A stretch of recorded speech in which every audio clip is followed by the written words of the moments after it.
Cảm giác cho anh nhận ra I love you, I love you so. Khoảnh khắc cho anh nhận ra I love you, I love you so. Khoảnh khắc cho anh gần em. Một cơn mưa đi qua để lại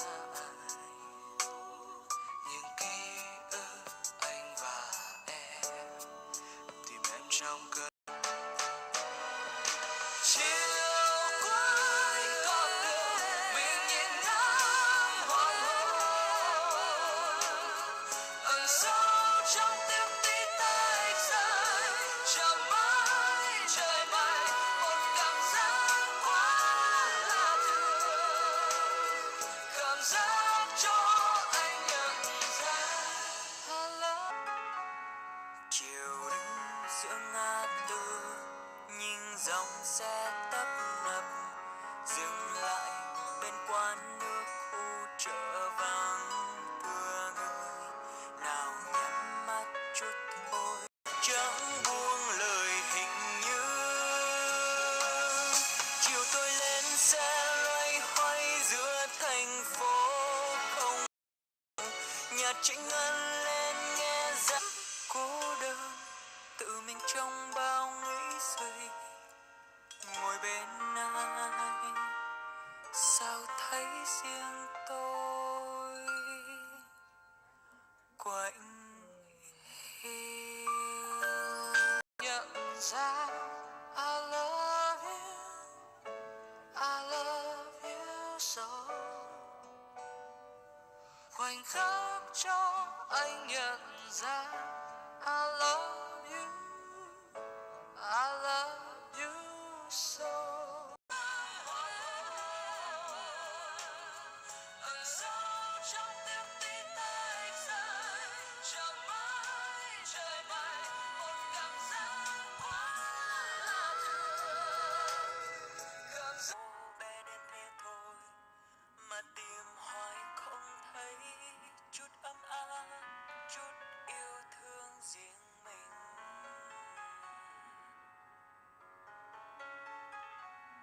Chiều đứng giữa ngã tư nhìn dòng xe tấp sao chẳng thấy nhau giữa chốn đông người nào nhắm mắt chút thôi mặt trời đang không hát nắng sắp tắt chẳng buông lời hình như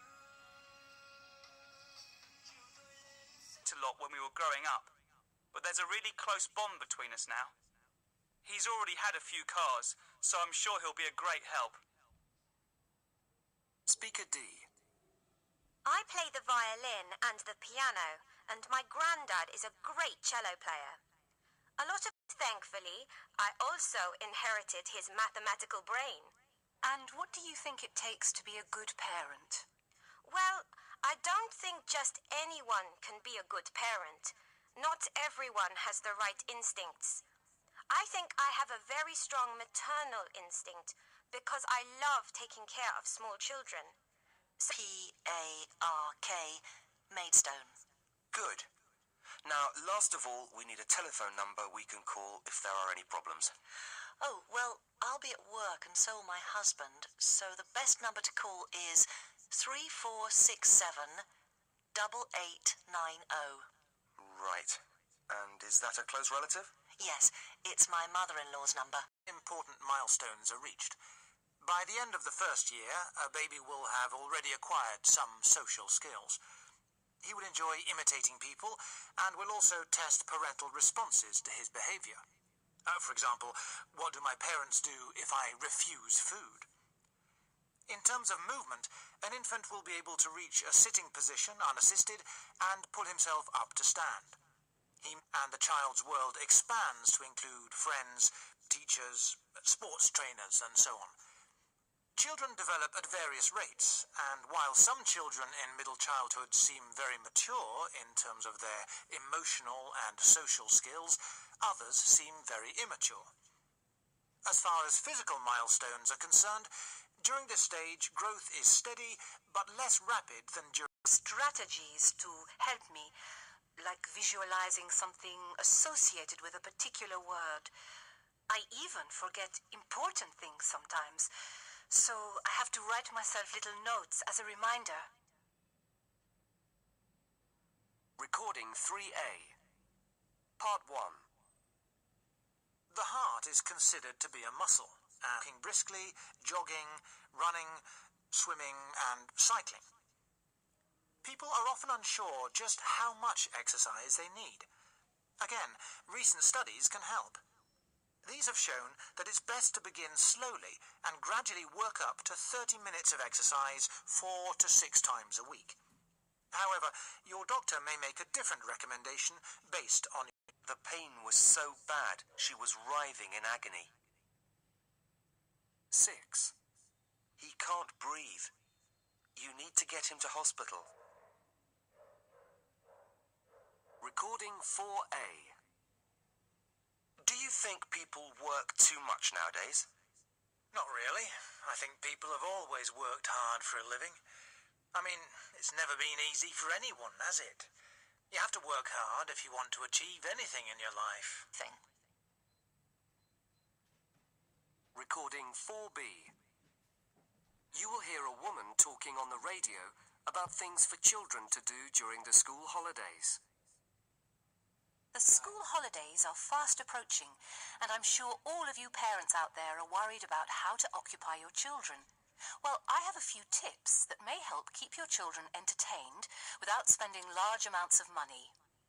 One of our biggest problems is that today's children often have places to look for other suggestions. Nowadays, the first place people seem to look is the internet, which can be a good source of information.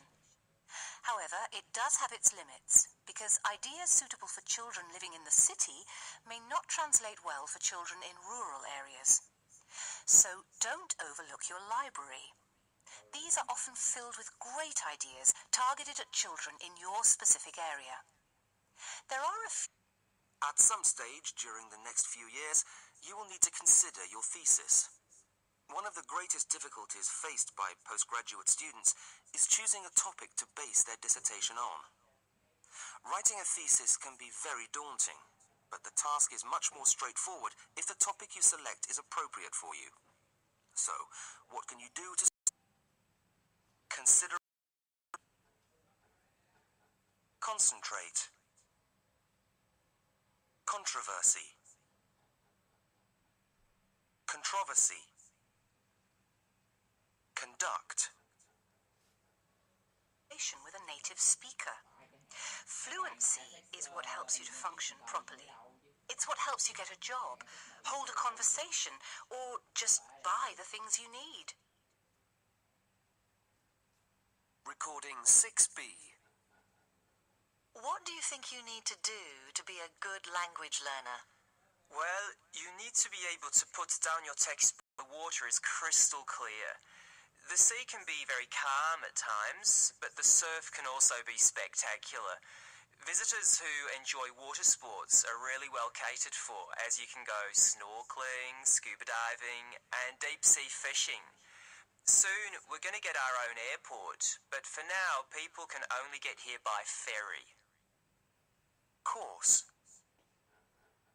Double. Doubt. Drought. Enough. Journal. Journey. Naught.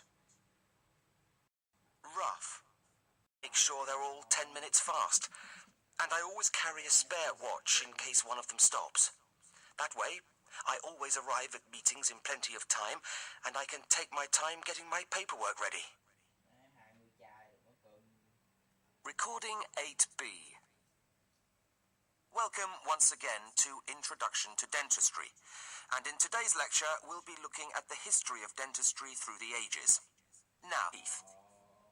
The Greeks were at the forefront of dentistry of that time, and it was a Greek physician who lived between 1300 and 1200 BC who chose to extract problem teeth long before anyone else.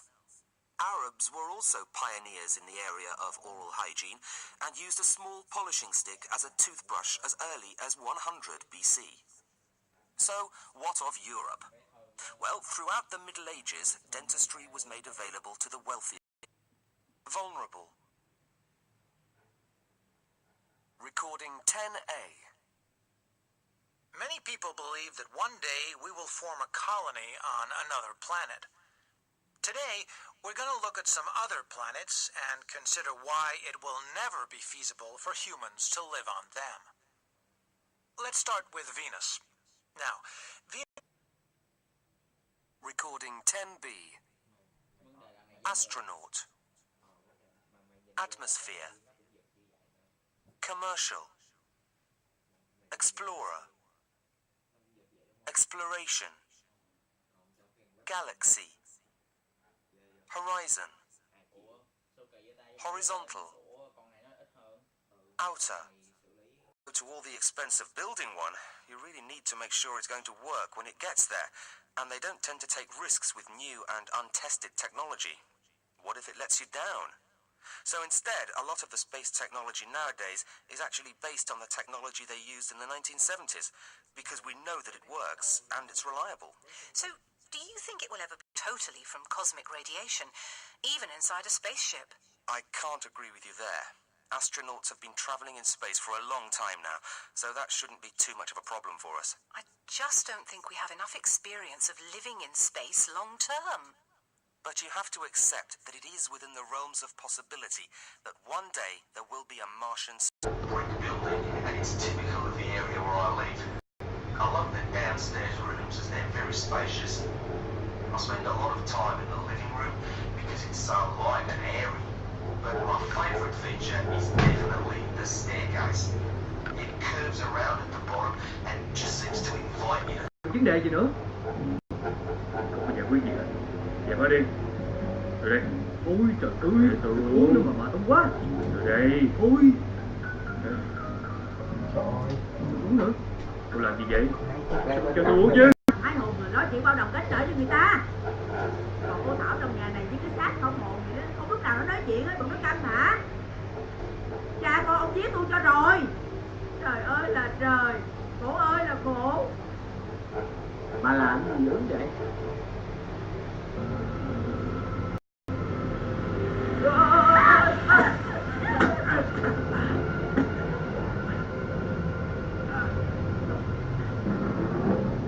Cô ơi, cô ơi, cô có sao?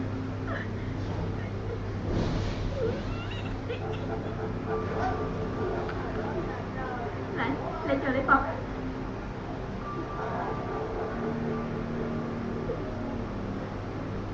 Bây giờ xảy ra cớ sự như vậy, thực tình, rồi anh cũng không biết giải thích làm sao nữa. Hai anh thử nghĩ coi, loại phân sạch đó được đưa thẳng từ xưởng tới tay bà con, thông qua kênh phân phối nào hết, thì làm gì có người thay đổi chất lượng? Không lẽ bà con cùng nhau đồng lòng thay đổi chất lượng để hâm? Vậy đó bà ơi, bà thấy ở đây nè, ở đây nè, chỗ nào? Ở đâu? Dạ, mày nói coi, gần tới chỗ Thảo bị nạn chưa? Tao ở đây không? Dạ phải. Ủa? Trời ơi, sao cô cứ khổ Thảo rồi? Thảo ơi, Thảo ơi, Thảo à. Ui, ghê không? Mày đi quá hả? Này không có gì kẹp vô hả? Đáng lẽ là cái đó gắn trực tiếp vô luôn á, mà ta đang để tạm mà.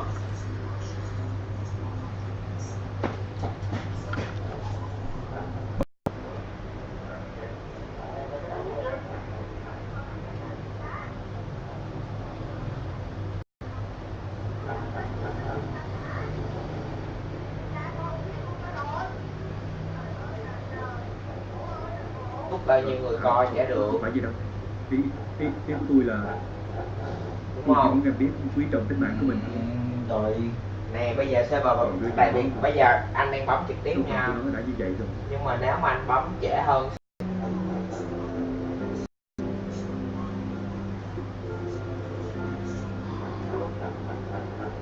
Nhưng tình hình tôi đã báo cáo vừa rồi thì vụ việc của đồng chí Cán Hòa thực chất là một âm mưu nhằm triệt hạ uy tín của cán bộ. đầu Nó rung tôi mới rung không ơi. Trời ơi mấy chặt. Toàn chuyện hàng đầu thế giới.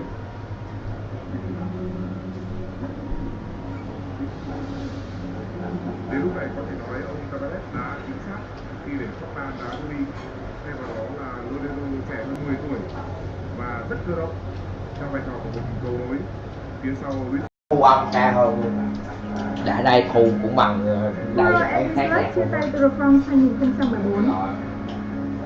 rồi xịn nữa sắm hai cái cầm đi phải để anh này nó phải để dưới thấu Đầu tiên của World Cup 2014, đội chủ nhà Brazil và đội tuyển Đức sẽ được diễn ra. Trận đấu tái hiện lại trận chung kết World Cup năm 2014. Trong trận đấu gần đây, điển hình như trong trận chung kết với Colombia, các cầu thủ Brazil đã có những pha phạm lỗi vô bạo quá mức cần thiết. Nhưng đối đầu với đội chủ nhà là một thử thách thực sự. Tất nhiên, mặc dù bạn từng có kinh nghiệm ở những giải đấu trước, nhưng mỗi trận đấu lại là một câu chuyện hoàn toàn khác. Tôi đã quan sát trong những trận đấu trước, các điều tra viên đã quyết định tạm giam người đàn ông này. Nếu bị kết tội, vị giám đốc điều hành vốn là đối tác lâu năm của FIFA có thể sẽ phải nhận mức án 4 năm tù giam. Ở một diễn biến khác, trong một cuộc họp báo mới đây, trưởng bộ phận y tế của FIFA cho biết chưa phát hiện bất cứ một trường hợp nào dính doping trong kỳ World Cup này. Cho biết FIFA đã tiến hành lấy 1.000 cầu này với nhà đầu tư người nước Anh sẽ có thời hạn 3 năm với giá khoảng 6 triệu bảng. Cavallero là tân binh thứ 3 của đội chủ sân Etihad sau tiền vệ Fernando từ Porto và hậu vệ Bacary Sagna từ câu lạc bộ Arsenal. Chuyển sang các thông tin quốc tế đáng chú ý khác, giải đua xe đạp danh giá nhất hành tinh Tour de France đã kết thúc trận đua thứ 3, chặng đua cuối cùng trên đất với sự tham gia của tay vợt số 1 Việt Nam Nguyễn Tuấn Minh. Hôm nay, giải cầu lông nữ mở rộng 2014 chính thức khởi tranh. Ở nội dung đơn nam, đương kim vô địch Nguyễn Tiến Minh sẽ đối đầu với một trong 8 tay vợt vượt qua vòng loại. Cũng tham dự nội dung này, nhưng phải thi đấu vòng loại còn có một tay vợt khác của Việt Nam là Nguyễn Bảo Vinh. Còn ở nội dung đơn nữ, sự chú ý của người hâm mộ Việt Nam trong ngày đầu tiên sẽ dành cho Lê Ngọc Nguyên Nhung. Tay vợt kỳ cựu này sẽ thi đấu vòng loại gặp Bô Rồng.